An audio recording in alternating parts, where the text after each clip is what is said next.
back to another episode of Tween Book Bites here at the Scott County Public Library in Georgetown, Kentucky.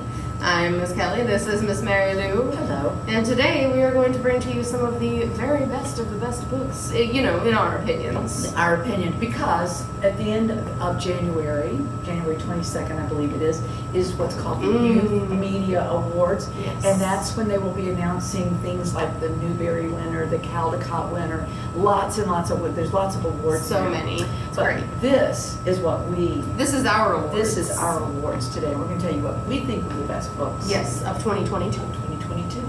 But, Happy New Year. Welcome to 2023. Yeah. So, my disclaimer I'm going to say at the very beginning is there's a lot of books I haven't read. I mean, that are on the watch list and stuff. I've read as many as I could, but there's still many out there that may be really excellent. Mine are all graphic novels. Of course they are.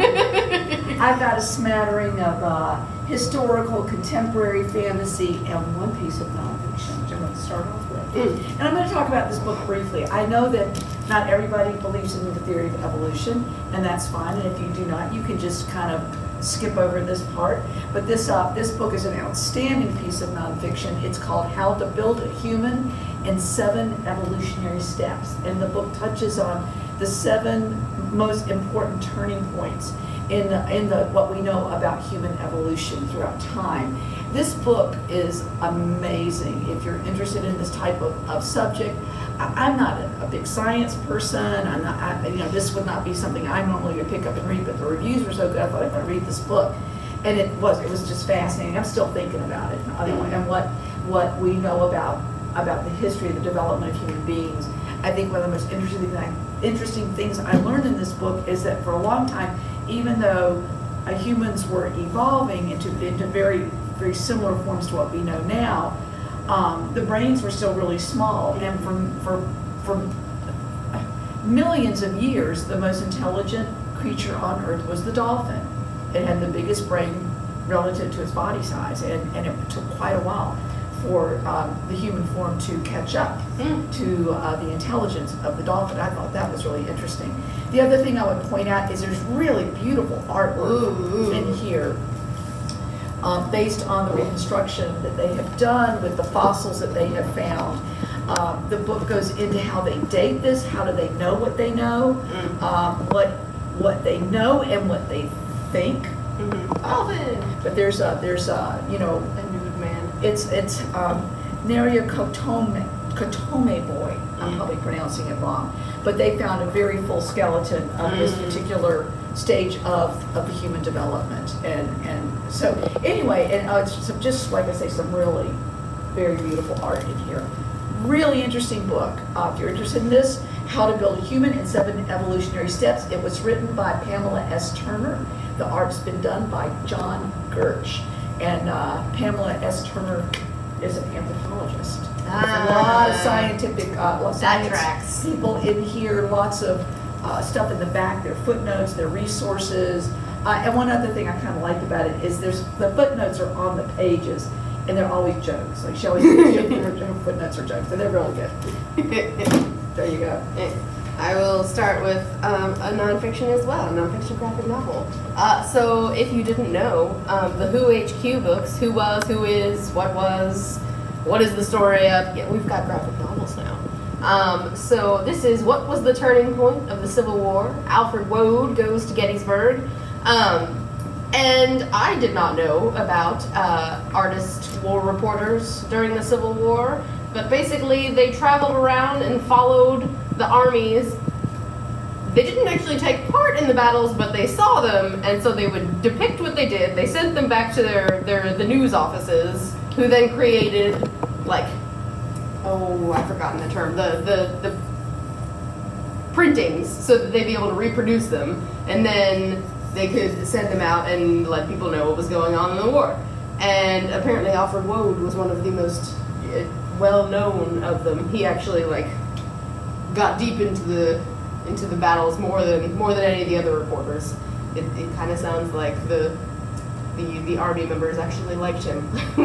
But it is so well done. It's a bit of history about the Civil War that I didn't know, which, it's Gettysburg. Everybody knows Gettysburg if you're an American, I guess.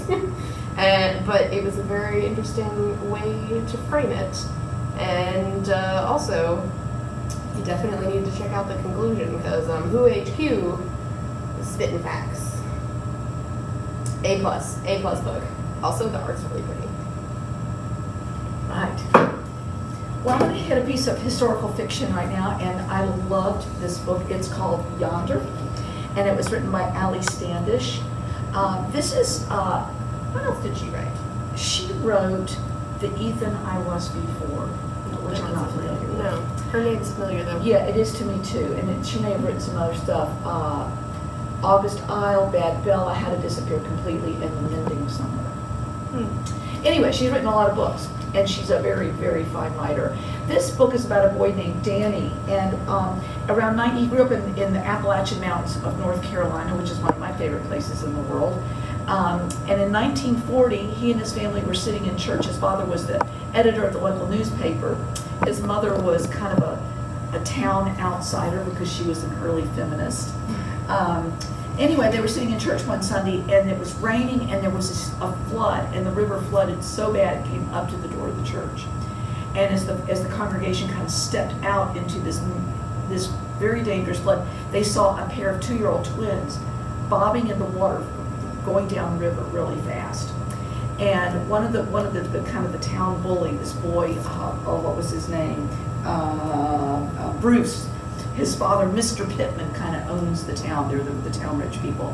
And Bruce says, "My dad's going to save those boys." And Mr. Pittman looks real sheepish because he ain't jumping in that water. But 14-year-old Jack, a boy who is the son of a World War I veteran who was suffering from very severe PTSD, which they didn't call it that then, rips off his jacket, jumps in the water, 14-year-old boy, and saves those twins, and he becomes the town hero.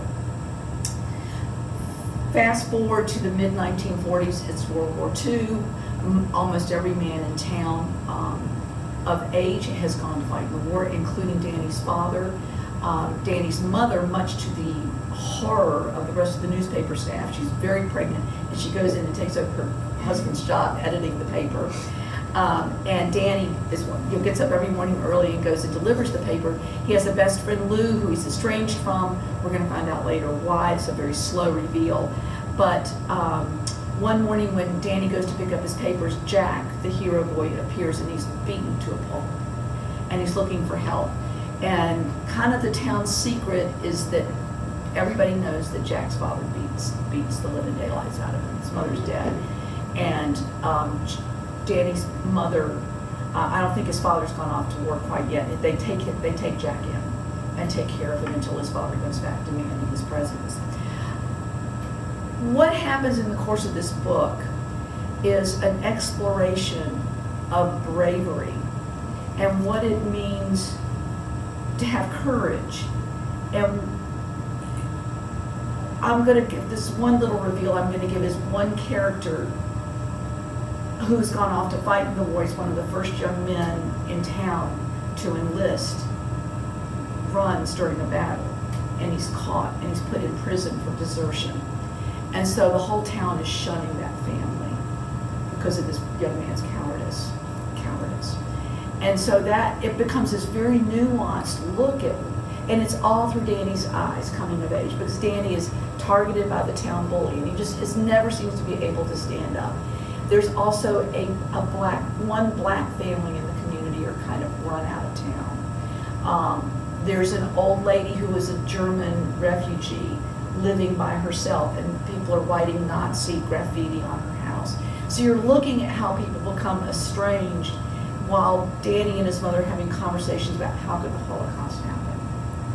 And so I maybe I'm telling you too much, but there's just so much packed in this really beautiful coming of age story, and the author just so beautifully weaves together these rich themes. So Yonder by Ali Standish, fabulous book. You want to go next, or you want to do another one? Do one more. I'm going to do one more, and this I'm going to be quick because I've talked this one before. North Wind by Gary Paulson. This is one of my very favorite books. I still think about it, and I read it months ago. is kind of living in me. And it's about the boy. It's very similar to Hatchet, but it takes place hundreds of years ago up around the air, like around Norway. And this young boy, he's been raised on a ship. He's basically a slave. His mother died in childbirth, and he was abandoned on the docks. He was taken in, raised by this ship, and at some point he is dropped off. He's about 14 with the old men on the ship to catch salmon and dry it for the ship's crew while the ship goes north to do it on a fishing trip. And they never come back. But there's another ship that lands, and they spread cholera, and it goes amongst the whole crew. And one of the old men puts the boy, his name is Leaf, onto a canoe and just pushes him off, hoping he'll survive. And it is his survival story on that canoe, moving around these islands, and it's what his inner growth as he spends these many months completely by himself surviving. Beautiful story. North Wind, Gary Paulson. It was the last book he wrote before he died. Okay, I'm gonna do my other nonfiction book. And I love this cover. She loves this stuff. Mary Lou makes fun of me because I Bottoms, always poops, underwear, try to get she her to loves buy it. picture books about underwear and parts and stuff because I know you all like it. Mary Lou thinks I like it. So the title of this book is, now the subtitle is very important. I showed this to multiple coworkers and they were kind of like, ugh, Kelly, what? And then I told them to read the subtitle and then their faces go, oh. So this book is called, see? She just did it again. Killer Underwear Invasion. Subtitle, How to Spot Fake News, Disinformation, and Conspiracy Theories by Elise Gravel. She's written like a bajillion books. I don't love all of her books, honestly, but this one, A+. So yeah, nonfiction, because it is teaching you how to fake news. It's teaching you how to see what is real, how to second guess yourself, how to look for stuff. And one of my favorite bits, confirmation bias, all sorts of things. So these two little creatures, they're not anything, they don't look like anything, they just look like blobs, yeah. Okay, so can I really trust anyone? The little blue blob asks. And the red one says, well, it can be difficult to decide who to trust. If you're not sure if you can trust a source, ask a librarian. Librarians are trained to help you find reliable information. Yeah, that's our job. Yes. So, I loved it. It's quirky and funny. It's a great way. It's teaching you a super important skill. Don't believe everything you read. Second guess it. Look into it yourself. Find out if things are really facts or if they're just opinions. But it's just such a funny way to do it. It's so good. It's so good. And yeah, when you tell someone, hey, I'm reading a book called Killer Underwear Invasion, they're going to be like, you what? And then you hit him with the subtitle. It's great. I'm going to hit on another piece of historical fiction. I'm kind of doing all the historical fiction at one time. Yonder, North Wind. This one is called Freewater. And it was written by Amina Lookman Dawson. I hope I'm saying her name correctly. And this is about a little known piece of history. I saw a movie, a Matthew McConaughey movie called, I think it's called The Free State of Jones. Mm-hmm. And this book is about the same thing. It is about communities of escaped, enslaved people in the Deep South that formed communities in deep swamps that were really hard to reach. And they developed these thriving communities protected from slave hunters. And this is about a boy, his name is Homer, he has a little sister named Ada. Homer? Yes, which is my husband's name also, yes. They are escaped slaves, and the book opens, it just opens like, pow! They're running, their mother's helping them escape, but as they're running, Homer remembers that he had promised his best friend Anna he was going to bring her, And in the heat of the moment, he didn't get her, and he wants to run back. His mother says, no, no, no, you keep going, I'll go get Anna, don't stop.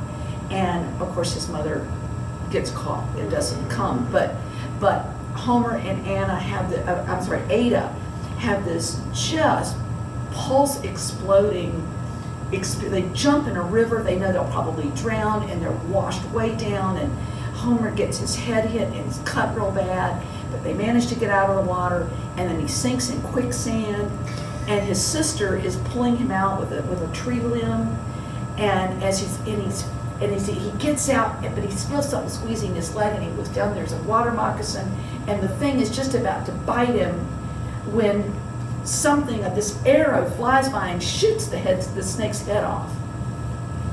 And then this man jumps out of the tree, and it's Suleiman.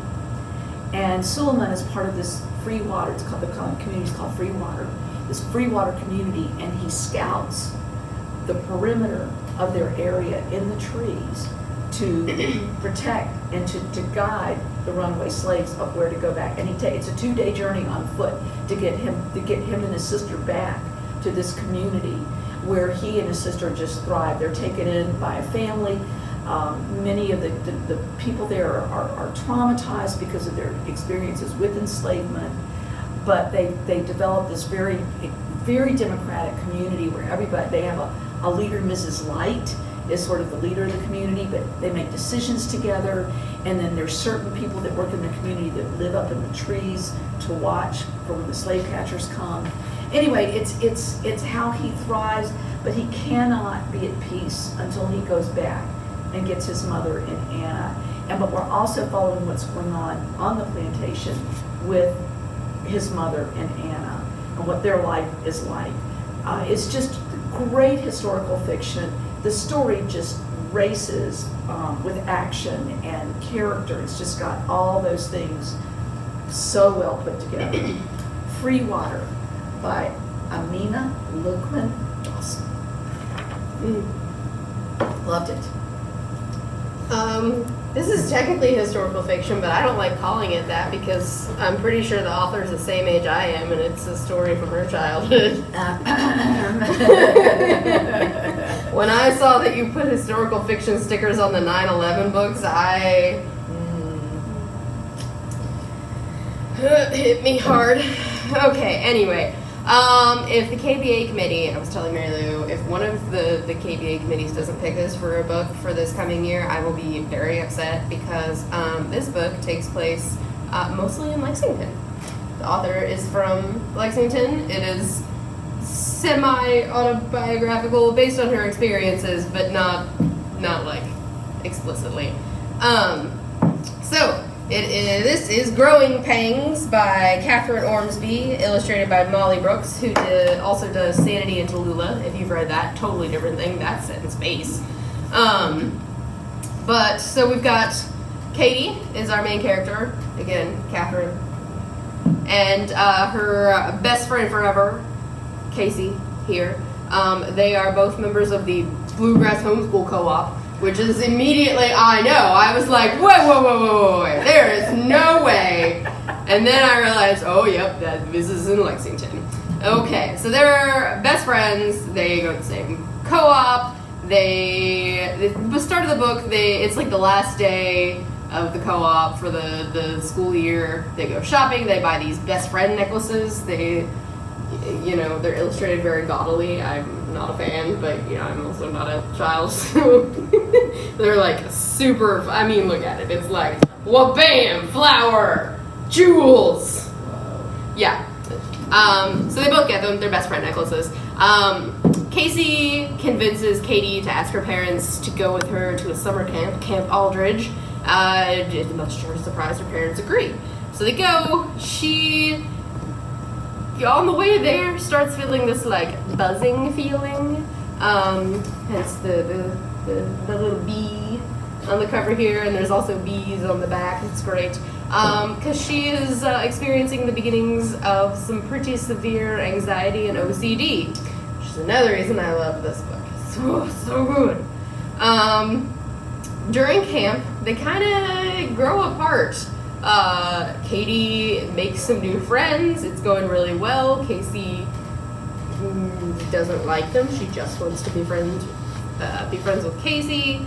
So they part summer camp on not a great note, and Casey goes to Canada for a couple weeks with her family, and so she misses the first week back to co-op, where there is a new girl, Jamie, and they are very quickly great friends.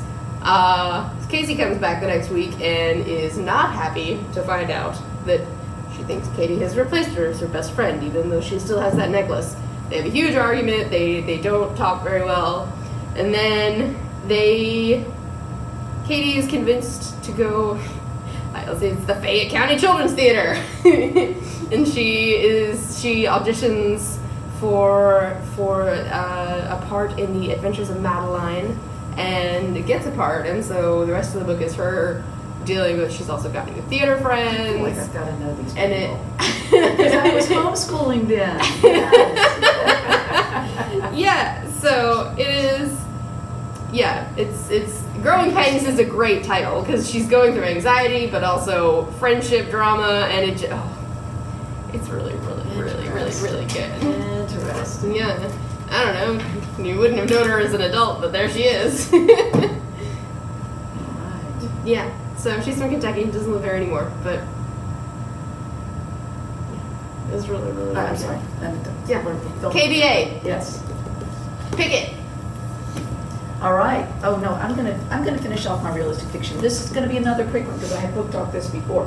Let's stick with Lexington authors. Yeah. This is In the Key of Us by Mariama Lockington. Lockington, and she worked in the Department of Education at the University of Kentucky. And this is a fabulous book. I love it.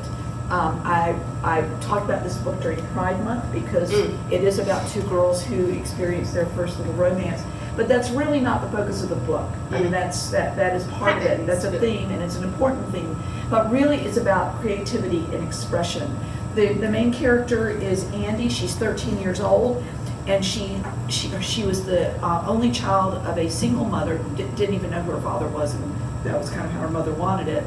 Her mother was an artist and a real kind of a free spirit. And there's a lot of resentment on Andy's part because her mother, if she was inspired, it didn't matter what they had planned that day. Her mother was going to drop everything and paint.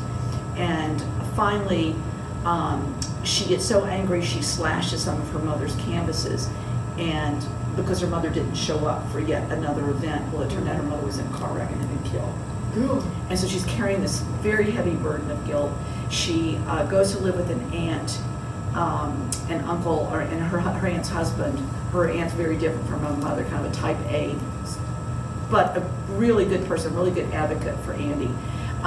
Andy is a trumpet player and a very good one, and she's improvisational jazz kind of music, and her aunt talks her into going to a music camp for the summer, and which is where she develops a relationship with a flautist who is really not doing what she wants to be doing. She'd rather be a dancer, but her parents say black girls do not do ballet because of prejudice, not because they don't think they should do it, but because of some experiences she had. And so you run up against Andy's very creative, free-flowing style, and her friend, what was her name? I'm sorry. I think it's Zora. Yeah, Zora, the flautist, who is like supposed to teach Andy how to read music because Andy can't read music, and here she's at this music camp. And her kind of by the book style and how they work together and the relationship they form. It's just a really beautiful, another what I call coming of age story as people grow to understand themselves, and as Andy kind of works through her feelings about her mother's death and her art, and as Zora's trying to break free of the expectations of her parents. The one thing, the kind of thing I would just say is there's some stuff about self-harm in this book, but it's handled so well. In the Key of Us, Mariama Lockington. Great book. I want to see this get a Newbery Medal. All right, I shall do this. This book I shall not talk about too much because it is almost completely wordless. This is Isla to Island by Alexis Castellanos. I believe I was saying that right with my double L's. So our main character here is Marisol, and after reading the book, I love this cover even more than I did before. So Marisol lives in Cuba. She's a child, and right when Fidel Castro is coming to power. Her world is full of color, and it's just gorgeous. And then slowly you start to see things are not going so well. Her parents are really worried, and she is sent to New York City alone through Operation Peter Pan. You don't get that in the book. There's information in it afterward about Operation Peter Pan, which was a mission set up by a Catholic priest in Miami who worked closely with Cuban refugees and immigrants and realized what was happening in Cuba. And so he set it up, and I think I marked it. More than 14,000 children came from Cuba to the U.S. During that time, and even like the media, they all agreed to like not talk about it so nobody would find out in Cuba. It's huge. And so Marisol goes to New York City. She doesn't speak a lick of English. Her world is turned completely black and white. It is. This book is gorgeous. It's just so gorgeous. Good. And slowly, as she misses her parents, everything about Cuba. Her host family is clearly trying so hard. It's this little couple. They're delightful, but they just don't know what to do because they can't communicate. Marisol goes to school. She's, I wouldn't say bullied, but definitely ostracized. And it's just her struggling to pick up pieces of home when she's so far away. And it is gorgeous. And again, it's wordless, so it's so good. It was really good. I wasn't expecting it to be that good. Okay, I still got two more, so I'm going to try to be really quick because I know we've been going on a long time. There's two fantasy books I want to talk about that, I often get frustrated with tween fantasy. I've read a lot of teen fantasy. And the teen fantasy books tend to be really long, and they do this great world building. And I get frustrated with tween books that are shorter, and they don't do as much world building. Well, these two that I'm going to talk about are just fantastic. And this one I read because of the cover. I don't know if you can zero in on this cover. It is gorgeous. It's really good. It's called Blackbird Blue Road, and it was written by Sophia Pasternak. She's won awards. Has she? She did Anya in the... Yes, she did. Yeah. Yes, she did. And this takes place actually in Ukraine, what is now Ukraine. But this took place hundreds of years ago. And it draws on Jewish folklore, which was totally, I won't say totally new. I've read books about golems, but in this there's no golem in this. But it kind of draws on Jewish religious mythology, and it's very unique that way. And it's about a girl named her name is Ziva, and it takes place starts on her 12th birthday. She has a twin brother who she lives for. His name is Pesha. And Pesha is the one here in a wheelchair with this face cover. This is Ziva here with her looking very mad, with her hair blowing in the wind, and she's a very angry girl. And her brother, Pesha, is dying of leprosy. He's in advanced stages of leprosy. And she is convinced that her father is a lawyer and a judge, and that's what she wants to be, but that path is very much closed to her because she's a female. She's supposed to be preparing herself for marriage at age 12 because that was those times, and they want to marry her to the rabbi's son. She does not like the rabbi's son. She wants to find a cure for Pesha and become a judge. And when her parents, some things happen. I'll just say she ends up in the middle of the night taking her brother and putting him on a cart, hitching up a horse, and running away with him. They're going to send him to a leper colony, and for him to be able to socialize with people before he dies, because they know he's dying. And she is just will not accept that. And they're not 10 miles down the road before they get kidnapped by a gang of thieves that are going to sell them, right?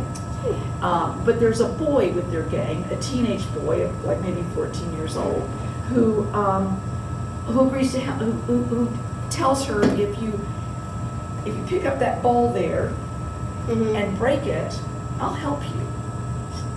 Okay, I can do Sure. that. Picks up the ball, she breaks it, and there's like an explosion, and the thieves outside, what have you done? And then suddenly this boy gets really big. And they walk out, and there's this six-winged creature with all these eyes and sword. a He biblical is angel. the angel of death. And anyway, the boy, and then when the six horsemen come and slaughter these thieves, and the boy agrees to take them to a city where she can take her brother, and when they get in the city, he will not die. And so it's their journey. It was the ending is one of the best endings I've read in a fantasy book. There's kind of this trope of this big violent, the good versus evil kind of thing. This is a very different ending. Very different ending. And it was so beautifully written and satisfying. Blackbird Blue Road by Sophia Pasternak. Nice. Go next, and I'll do last, and I'll do Yeah. last. I'll be real quick with this one too. Yeah, because I did that one a couple months ago. I hadn't read the whole thing though, but I have now, and it's really good. All right, so my last one, Swim Team by Johnny Christmas. And I read that. It's good. This is on some of the watch lists, and it is fantastic. So this is Bree. She is moving with her dad from Brooklyn down to Florida. She is super brainy. She loves math. She tries to get into the elective class math puzzles, which that was never an elective class. I didn't have electives in middle school. Anyway, the only one that's open is Swim 101, and she is not happy with that because she doesn't know how to swim. She is also, frankly, she's quite terrified of pools. There's one in her new apartment complex, and she just avoids it. I think she literally walks in and is like, ugh, pool, ugh. So for Swim 101, she pleads sick most days and is like, oh, I don't feel great, and teacher's like, whatever, just, I don't know, go to leopard or whatever.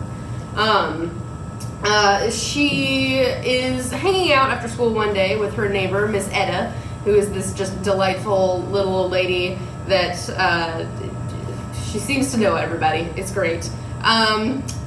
Bree has had a crap day. Everything is going wrong. She goes out. She drops her math homework in the pool. And she's like, no, my math homework. So she tries to save it. She falls in. And what do you know? Miss Etta is a grade A swimmer. She jumps right in, saves Bree, and is like, I can teach you how to swim. So she takes Bree, and it's incredible. And I love that it goes through, and it just straight up, especially these 2 pages, is just like, no, black people historically, they swim.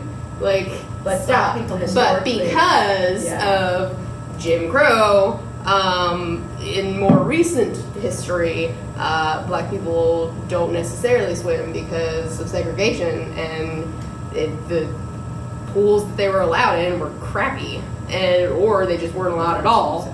So you learn a little bit of history there if you didn't know that already, and Bree ends up kind of taking to swimming like a fish in water, and ends up joining the swim team.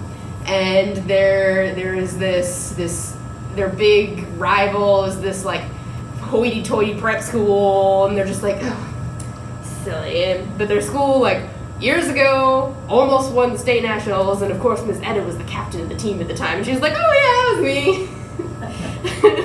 So she ends up helping coach the team, and it's so good. I keep saying that at the end of every book, but this is fantastic. I like how they wove in the history and everything. It's really good, and it's not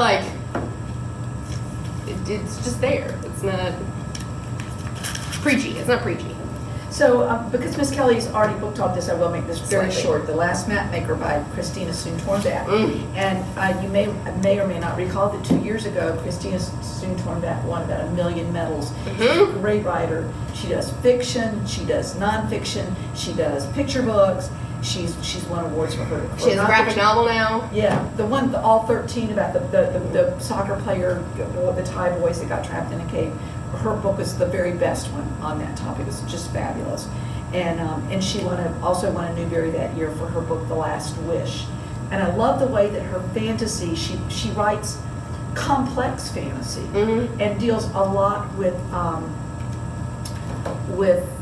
the social inequalities in society and how her characters have tended to be come from really severe poverty and the fantasy weaving in to give them a door for another life. And this is about a girl, her name is Sai, and she has apprenticed herself very sneakily behind her father's back to a map maker. And their country is an island, a bunch of islands, and very strong queen, and they've just ended a multi-years war where they have conquered lots of countries. They're very powerful. And now that the war's over, the queen's a little bored, and she decides she wants to send out these ships to conquer more lands. No, we're just making maps. Yeah. Okay, so anyway, there's this. She's particularly interested in this kind of forbidden land that people aren't even sure if it exists. You have to cross this really dangerous sea, and the rumors are there's dragons out there. And because Sai works for the best map maker, he's the one that's put on that ship that's supposed to go try to find the Sunderlands. And what the map maker's trying to hide is that his hands are so shaky he's having trouble drawing now. And Sai's very good, and so he takes her with him. But there's all kinds of things going on the ship, right? Lots of, I don't even, like I said, I don't even want to go into it. It's kind so of much. a complex story. But it's Sai working through, is she seeing things through the map maker's eyes of these lands that have been conquered and exploited and ripped of all their resources. You know, Soon-Tornbat saying so much about the way things are in this world of colonization and the taking of resources by from poor countries by rich countries, and she's just bringing in all kinds of stuff, but weaving it into the most beautiful, exciting fantasy story. Just fantastic. The Last Map Maker by Christina Soon-Tornbat. You must read it. It's very good. It is. Very good. So these are our greatest hits this year. Yeah, highly suggest all of them. Next month, I think we're doing Black Joy for Black History Month. Yeah. Yeah. So we will see you then. Hit us up last full week of January. Programs start back. Yes. Hope to see you there. And we will have a shelf with these books on it. Yes. Over by the New Fiction. With our fancily dressed flamingos in their ball gowns. Yes. And we will, when the Youth Media Awards are announced, we will have a special display so you can come by and see what actually won and how close we were in our opinions. Yeah. We will see you next month. Happy New Year to everybody. Bye, guys.